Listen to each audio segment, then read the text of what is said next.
Welcome back to my channel. If you're new, welcome. Clean a lot of our diffusers. The way people have candles is the way we have diffusers. So currently these are the two right now. This is one of our original ones. We actually don't use this one. We use it, but Young Living doesn't. They have some other beautiful ones that are out. I have a couple of those, but they've already been cleaned, but these are the ones that need to. I have one more of these that need to be cleaned, but for right now, that's what's getting cleaned. This is our owl. It's our kid's owl. It's also a sound machine, and also has a light up front. He lights up. He's really cute. During the holidays, they had one that was just all white. So this is pretty much, you could tell I added a light behind me, so behind the camera, so you guys could see, but you can see all the yellowish in there. It's all the extra residue from the oils and just it diffusing. I've let them get a little dirty on these just so you guys could see. I'm trying to find you guys the best lighting. You can see the sledge ring. You can see it going around the outer spot here. But hold on, I'm gonna grab my phone so you guys can really see. I mean, you can see it a little bit, but not as what I want you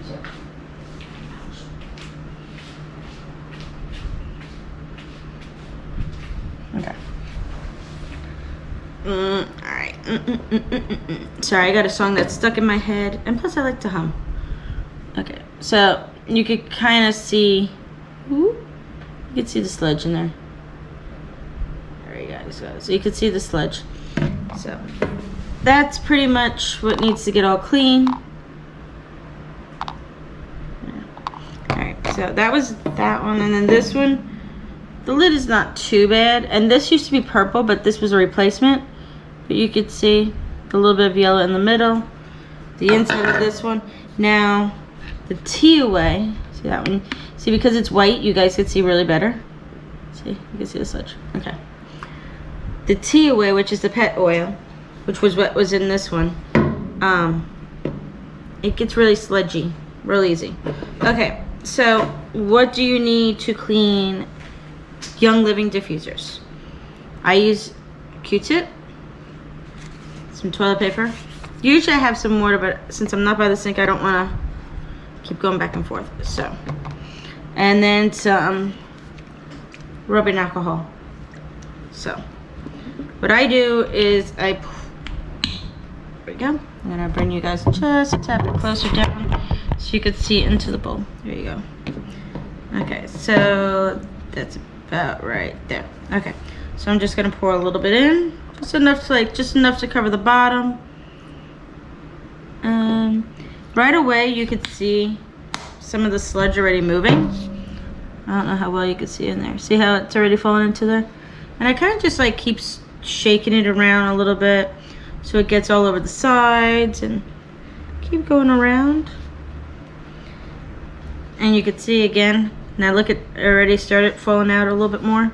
And then I let it sit. Wow, is that stuff strong? And I do the same thing over here. This one's a little bit more caked on, just because the gray, for some reason, I don't know, it does, but I just also wanted it to sit. So right now we're gonna use the paper towels, and we're gonna do the gray one first. So usually the first time is just like you take the towel, so you can see all the sludge right there. So I just want to fold it, and then what I do is I keep going, just using the alcohol that is on here, and I keep wiping around. Can you see how better that looks already? There's little spots, but this is just to get the most of everything out. And then I just make sure anywhere I see yellow, I kind of just scrub a little. And sometimes they do stain after a while because you might have not cleaned it right away. My fault, but not really my fault, because I wanted it to get dirty so I could show you guys, but I didn't realize it was that dirty. So then I will take my machine, let it sit, take the cap off of this. This is just what I do. Everybody has their own way. I put a little bit in the cap. Sometimes I use a cup, a little cup, but And then I get a little bit on the Q-tip. And then in those spots, like down here at the end of this machine, see this bar here? At the very end, sometimes you just need something to get around it better. And that's what I'm doing. I'm just trying to get around the bar. And I make sure pretty much it's as clean as it's gonna get. If I don't see much coming off on the thing, I know it's stained. Then as for the little meter guy in the middle, I lightly clean it. Just so you can see how much more liquid it filled up. And then I take the dry one and very, very lightly, because they're very delicate, I just clean it. It's just like a little microscopic, and you want to use it just nicely enough. So, and then usually what I'll do is I will rinse them before I put any water or oil in it. I just make sure it looks as good as it's gonna get, and voila, all clean. Now as for the lid, that's a whole other story. So as you can see, ooh, that was better lighting right there for you guys. Okay, so this will probably stain a little bit. Certain materials I feel stain a little bit more than others. Just, it's my opinion. I'm going to take some watered up tissue. I'm going to get it a little soaked with the alcohol. Yes, your hands are going to probably smell like alcohol after you're done. And then just take it inside. Owl's a little hard to hold, believe it or not, guys. Usually I have to like balance it like I just did on my chest. And this will help your diffuser not only work better, more evenly, but after a while with all the residue in there, you don't really smell the oils as much as you should on any machine, because I actually have 2 machines that I use as sample machines for people to sample oils on, and it's the same process. So in fact, I'll use the Q-tip, get a little bit more, and then I'll try and get underneath the circle. Sometimes you just can't get the towel, paper towel or toilet paper. I'm using toilet paper, but this is really nice and soft toilet paper. So otherwise I would probably use tissues or something soft, but with no lotion in it. So, and almost done with this lid on this side, but then the tricky part is that you have to get on this ring, this circle here, on the other side, which it doesn't come out, so it's kind of hard. So then you have to flip it over.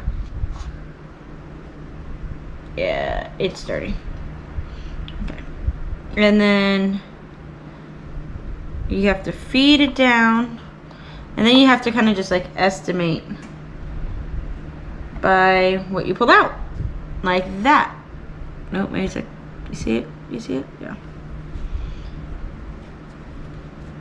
Which can also make your machine run harder.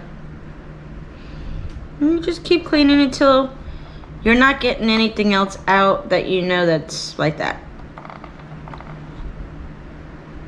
Which, if you hold this one up, because it's so dark up here, because it's so dark in here, because it's like a shade, you kind of have to like hold it, not blocking you guys, but the light from behind the camera is hitting this, and then I could see in here a little bit, so it makes it a little bit easier to get in there. So, but that's the owl there. I am actually just gonna fold that, get a little bit more alcohol on here, and I just like to make sure that the outsides are all clean, because if the outside's clean, it means the inside's clean. It's a little bath for the owl. Plus, I know it's all germ-free. Plus, you get all the calcium. That's pretty much, if you spilt any water on the outside, at least you know he's nice and clean. Because that happens, trust me. No, my dad does not set up his diffuser at night. That would be me to do. So, Yep, and then like I said, I usually rinse these before I even put water in them, so just saying. Oops, I didn't put you guys back down. I'm sorry. So what I was doing was the calcium on this little ledge here. That's what I was cleaning. So that is the owl. He's all nice and clean.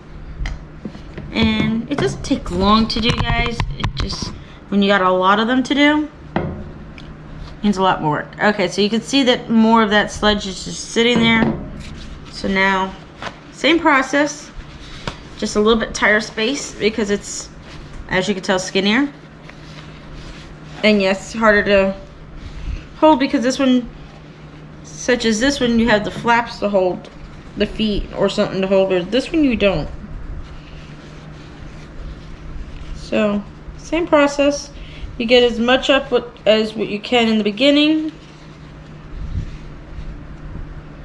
So, that's how much I got up. You can see it looks pretty clean, but there's those fine little details, like I was telling you on the last machine. There's always so in here, the lines here need to get cleaned. So all this, I'm trying to keep it in the camera here for you guys. And then there's a couple of little indentation lines in here. It's telling you not to go past those lines, which is another section that you got to make sure you clean. So I'm gonna do that real quick. And then let me get another paper towel because I want to get as much residue out. And I do have a couple other machines, like I said, to do so, but this is the two that I'm doing. I try to do 2 every other 2 days. So it shows you how much we use our machines. Especially during when it rained out last night. So, okay, so the last part on this one, for this side, is then taking the Q-tip very lightly. Go into the middle. You can see how that Q-tip turned a little yellow. And I would say that's as clean as it's gonna get. I do a little quick tab just to make sure I get all the liquid out. And voila, clean. So this one's a little bit more easier to clean because it's clear. You can see straight through. So for this one, again, a little toilet paper for this action. I try to clump up the toilet paper just so I don't get as much alcohol, but I just spilled some, so a little bit more than I wanted. And then, oops, this one I forgot is broken, the lid, dropped it during one of the hurricanes. I just haven't ordered another one. I don't even think they have replacements for this one, but it's okay. I can clean this one up really easier. So, but yeah, the color side doesn't really get as much. It's just the outer spot where it clicks to the machine, that residue that I showed you on that rim. So basically I'm just cleaning, and sometimes it will stain because it's like calcium, you know, when you get water stains and stuff. So just on the sides, but you don't see it once you put the machine back on. So okay, so that's that one, nice and clean. And I've already cleaned the inside of this, but now it's time to get that little guy here. You can see it's still pretty yellow. Here, let me move my hand. See the dark spot in the middle? So I always try to, this one here, I clean backwards where I can, because I can literally see this one getting cleaned. And I'm telling you guys, cleaning your diffusers makes a big, big difference. And no, guys, nobody uses this bottle in the house. We have a separate bottle just for diffusers. So, me double dipping into the cap or whatever is not going to bother everybody. Just because that's the OCD part of me, that everything needs to have its own thing. So, yeah. So, and voila. That's my hand in the middle, guys, so. But all clean. So, I'm just gonna put these two pieces back together. Just wiggle it, and it clicked. And then take these in the house. Oops, I always do that. And then just wipe down around like I did on the other one. And that's it, guys. So that is how you clean 2 of several of Young Living's diffusers. Maybe over the next couple of weeks I will do maybe the other style that I have, 2 other styles I have, and you'll get to see those. For now, all clean. I'm gonna go rinse these out, and then I am going to refill them and get them ready for tonight.